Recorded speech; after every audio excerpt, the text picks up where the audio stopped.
আসছে কিভাবে এরকম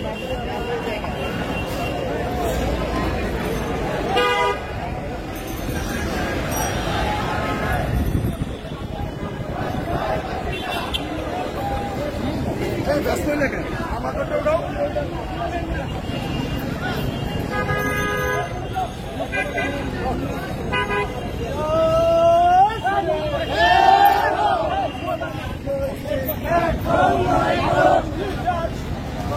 আরে ভাই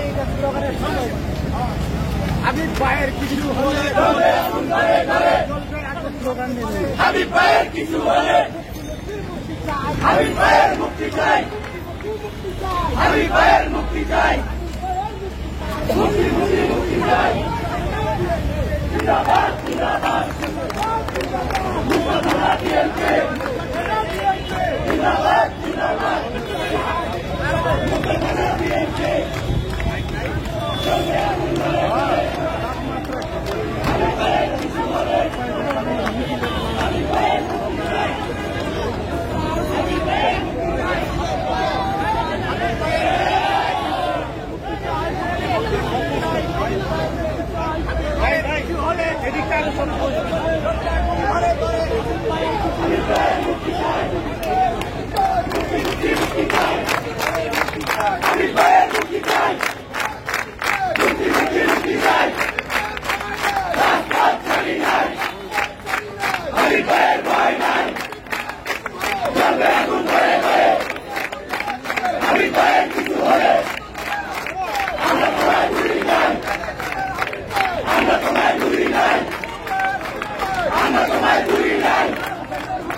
ঘাটে যেই টাকা খরচ করা হবে সেটা যে কোনো কষ্ট করে যাবে না।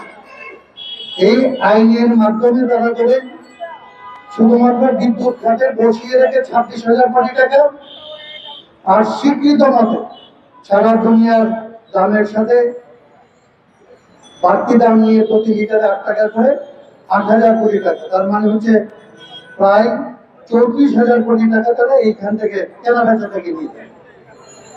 বাকি কিনে আপনারা সামিট গ্রুপ কিভাবে 43 নম্বর থেকে 42 নম্বরে সিঙ্গাপুরে উঠে আপনারা জানেন। জ্বালানি ক্ষেত্রে কি হয়েছে আপনারা জানেন যে এলএনজি তে যাওয়া হচ্ছে এবং এলএনজি টার্মিনালের সাথে যে চুক্তি হয়েছে সেই চুক্তিগুলিতে এইরকম ক্যাপাসিটি চার্জের ব্যবস্থা রাখা হয়েছে।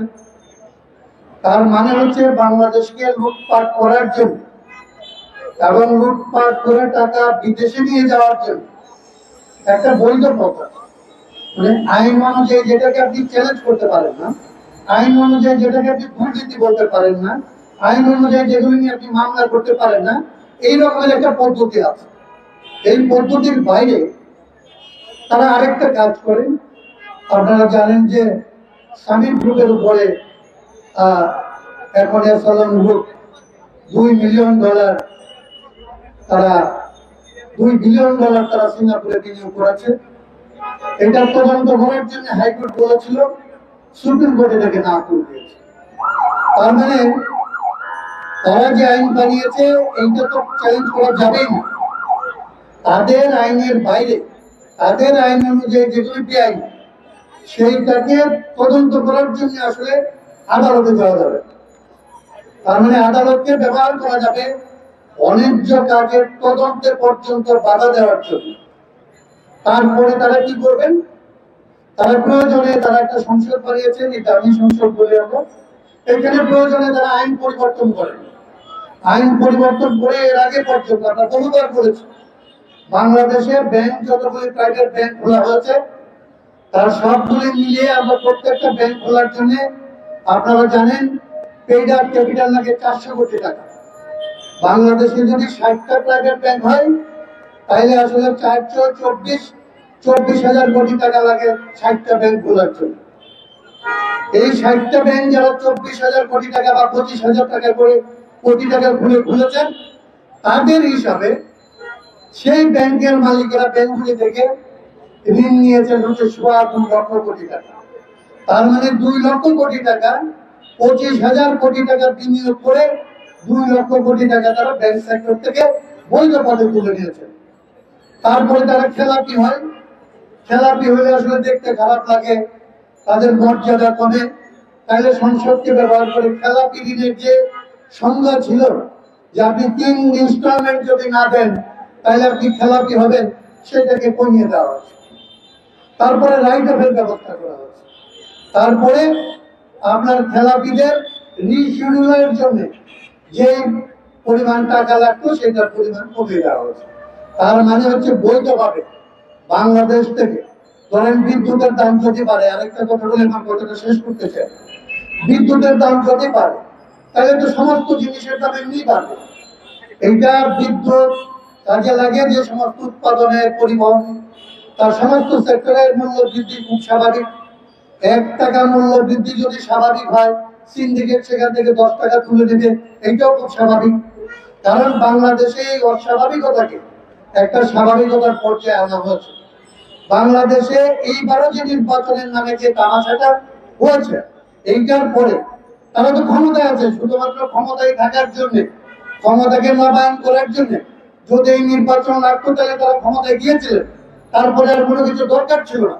ধরেন আওয়ামী লীগের লোকজন এইটাকে 5% ভোটকে তারা 41% বলেছিলেন, সেটাও তারা বলতে পারে।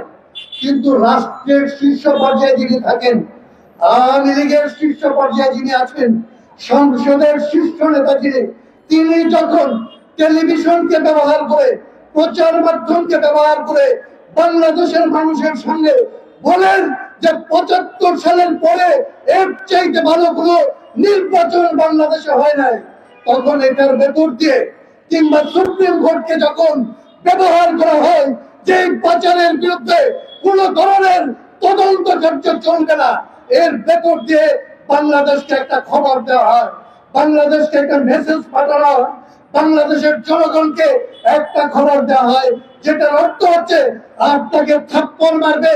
আপনি তাকে যদি বলেন যে ভাই কেন থাপ্পড় মারলেন, তারপরে আপনি উল্টা মারবেন। আপনার পথে গাড়ি তুলে দেবে, আপনি তাকে বলবেন যে ভাই ফুটপাতে এসে গাড়ি চালিয়ে দিলেন কেন, তারপরে বলবে যে ফুটপাতে তোকে হাঁটতে বলছে কে। এই যে জবরদস্তি, এই যে জোর, এই যে মিথ্যাচার, এবং মিথ্যাচারের পক্ষে শুধুমাত্র চুরি না, চুরির পক্ষে যে জবরদস্তি, এই জবরদস্তিকে বাংলাদেশের মনস্তত্ত্ব, বাংলাদেশের সংস্কৃতি, বাংলাদেশের রাজনীতি হিসাবে এইখানে প্রতিষ্ঠিত করে এই দেশের ভবিষ্যৎ, এই দেশ, এই দেশের পরবর্তী প্রজন্মকে চরিত্রহীন নৈতিক নির্যাতনের একটা ভিত্তি তারা তৈরি করে দিয়ে বাংলাদেশকে